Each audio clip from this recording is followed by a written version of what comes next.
Covid संकट में जैसे भारत बना फार्मेसी ऑफ द वर्ल्ड, तेल संकट में भी बनेगा नई मिसाल। समुद्र में खोज, एसपीआर पर जोर, जी8 मिशन पर फोकस, ऊर्जा संकट में मोदी का नया प्लान। भारत पैदा करता है सिर्फ 50% पीएनजी, फिर भी पीएनजी पर जोर क्यों?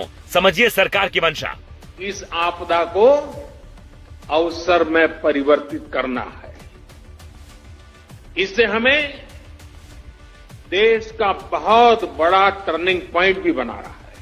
ये प्रधानमंत्री नरेंद्र मोदी का उस वक्त का बयान है जब कोविड-19 का दंश भारत समेत पूरी दुनिया झेल रही थी। तब प्रधानमंत्री नरेंद्र मोदी ने कहा था, आपदा को अवसर में बदलना होगा। तो क्या ये बात इस बार फिर लागू होगी? ऊर्जा सेक्टर में तो भारत पहले से दुनिया भर पर निर्भर है, फिर ये कैसे हो पाएगा, इसे समझना होगा। ऊर्जा वाली आपदा कैसे बनेगी अवसर? 1 अप्रैल से देश भर के सभी पेट्रोल पंप पर 20% एथेनॉल मिला E20 पेट्रोल मिलना शुरू हो जाएगा, जिससे विदेशी क्रूड ऑयल की बचत होगी, विदेशी मुद्रा कम खर्च होगी और किसानों को फायदा होगा। कोविड के बाद जैसे देश में पीपीई किट और मास्क बनने शुरू हुए तो रिकॉर्ड बना, वैसे ही स्ट्रेटेजिक पेट्रोलियम रिजर्व को भी बढ़ाने पर तेजी से काम हो रहा है, जिसका मतलब है देश में पेट्रोल और डीजल का भंडार बढ़ाया जाएगा।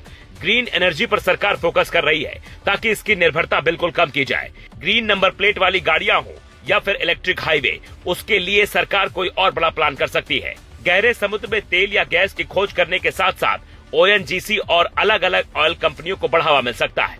इससे ऊर्जा क्षेत्र में भारत न सिर्फ आत्मनिर्भर बनने की ओर आगे बढ़ेगा, बल्कि 50 साल बाद जब दुनिया से डीजल पेट्रोल खत्म हो जाएंगे तो भारत की तैयारी सबसे तगड़ी होगी। क्योंकि भारत की नीति सबसे अलग है, तभी तो विदेशों से पेट्रोल लेने के बाद भी वो यूरोप में सबसे ज्यादा डीजल बेचता है। यहाँ सारा गेम दिमाग का है। जिस पीएनजी पर सरकार सबसे ज्यादा जोर दे रही है, उसकी दिशा ऐसी बदलने वाली है कि शायद आपने सोचा भी नहीं होगा।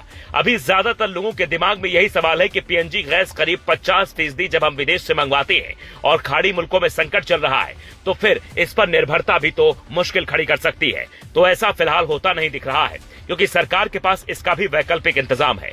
भारत में एलपीजी और पीएनजी दोनों का प्रोडक्शन पहले की तुलना में बढ़ा है। आपको याद होगा, कोविड के दौर में छोटे कारोबारियों को बढ़ावा देने के लिए सरकार ने लोन भी बांटे, राहत देने के कई प्लान भी लॉन्च किए, जिससे देश की अर्थव्यवस्था बहुत बुरी तरह से प्रभावित नहीं हो पाई, जैसा दुनिया के कई देशों में हुआ। बल्कि भारत में मैन्युफैक्चरिंग बूस्ट ऐसा आया कि एमएसएमई की परिभाषा ही बदल गई। आपको ये भी याद होगा कि जब पूरी दुनिया कोविड संकट से जूझ रही थी, तब भारत कई बड़े प्रयोग करता है। भारत की सस्ती दवाइयों की डिमांड विदेश में खूब थी। भारत अपनी वैक्सीन बनाता है, गरीब देशों को इंसानियत के नाते वैक्सीन देता है और फिर फार्मेसी ऑफ द वर्ल्ड बनकर दिखाता है।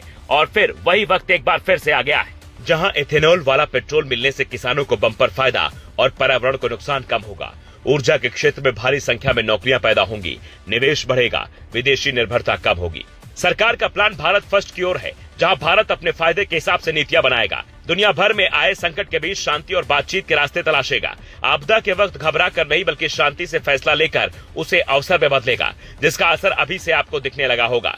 एक तरफ पेट्रोल डीजल पर एक्साइज ड्यूटी कम करके भारत सरकार ने जनता को पेट्रोल डीजल की बढ़ने वाली कीमतों से राहत दी है, तो दूसरी तरफ पाकिस्तान में पेट्रोल डीजल के दाम आसमान छू रहे हैं, क्योंकि वहां भविष्य की प्लानिंग करने वाला ना कोई विजनरी नेता है, ना ही अधिकारी।